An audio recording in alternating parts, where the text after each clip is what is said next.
माकडाचे घर. उन्हाळा संपला, पावसाळा सुरू झाला. काळे काळे ढग आभाळात जमू लागले.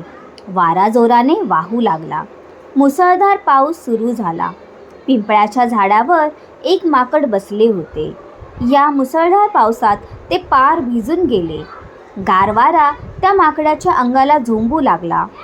माकडाच्या मनात आले, आपले घर असते तर मग घरात कसा छान बसलो असतो, पावसात असे भिजलो नसतो, वारा अंगाला झोंबला नसता. ते काही नाही, आता पाऊस संपताच घर बांधायचे. थोड्या वेळाने पाऊस थांबला. वाऱ्याचा जोर कमी झाला. ढगही दिसेनासे झाले. छान ऊन पडले. त्या उन्हात पानावरचे पाण्याचे थेंब चमकू लागले. माकडाने आनंदाने अंग झाडले. पिंपळाच्या झाडावरून उडी मारून ते चिंचेच्या झाडावर गेले. चिंचेचा आंबट गोड पाला ते खाऊ लागले. त्यातच ते दंग होऊन गेले. त्या झाडावरून त्या झाडावर उड्या मारत राहिले. घर बांधायचे विसरून गेले. त्याची त्याला आठवणही राहिली नाही. पावसाळा संपला. हिवाळा सुरू झाला. थंडी पडू लागली. हळूहळू ती वाढत गेली. कडाक्याच्या थंडीने माकड काकडू लागले.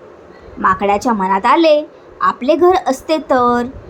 ते काही नाही, आता थंडी कमी झाली की कामाला लागायचे, घर बांधायचे. आता आळस करून चालायचे नाही. पण सकाळ झाली आणि ऊन पसरू लागले की माकडाला मोठी मजा वाटे. ते या झाडावरून त्या झाडावर उड्या मारू लागले. फळे खाण्यात ते दंग होऊन गेले. घर बांधायचे विसरूनच गेले. थंडी गेली. उन्हाळा आला. हळूहळू ऊन तापू लागले. माकडाला ऊन सोसवेना. त्याच्या मनात आले, आपले घर असते तर सावलीत कसा छान बसलो असतो.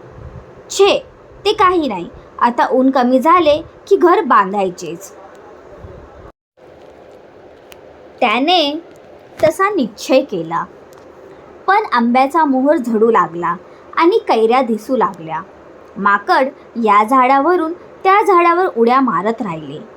कैऱ्या तोडण्यातच दंग होऊन गेले. केलेला निश्चय विसरून गेले.